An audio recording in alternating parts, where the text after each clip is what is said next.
जय श्रीराम.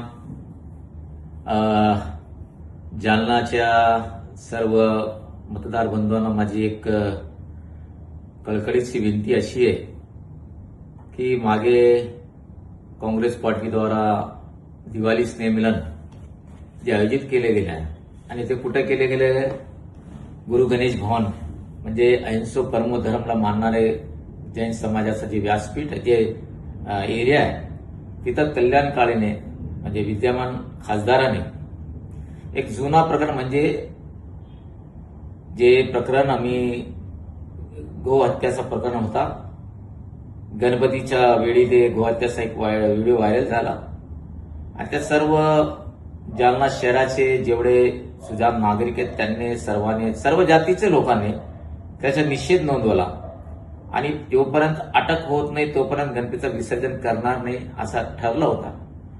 आणि पोलीस प्रशासनाने सांगितलं की आम्ही 2 दिवस अटक करू, मग तेव्हा गणपती विसर्जनाला. गो हत्याचा समर्थन जालना शहराचा कोणत्याही समाजाचा, कोणत्याही वर्गाचा, कोणत्याही भाषाचा माणूस समर्थन करत नाही. पण हा खासदार कल्याण काळेला कसा काय सुचला माहित नाही आणि सांगितलं की हा व्हिडिओ 2023चा होता. पहिला प्रश्न मला त्या कल्याण काळेला हे विचारायचं आहे की तो बाबा 2023 मध्ये तू म्हणतो तो कोणत्या बेसवर म्हणतो आणि कशाला म्हणतो?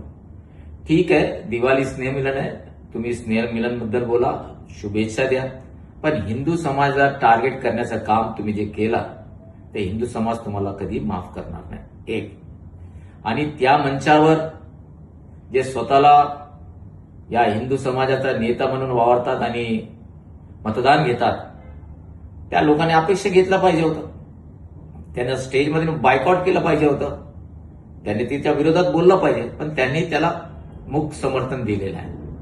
आणि काँग्रेस पार्टीसोबत युती करू असं ते म्हटले म्हणजे ज्यांनी गाय कापला तर ते दोषी आहेच आणि त्यासोबत ज्यांनी हिंदू समाजाची भावना दुखवले त्या कल्याण काळे पण दोषी आहे, तेवढाच दोषी आहे. आणि जे हिंदू म्हणून हिंदू लोकांचं मतदान घेतात तोही तेवढा दोषी आहे.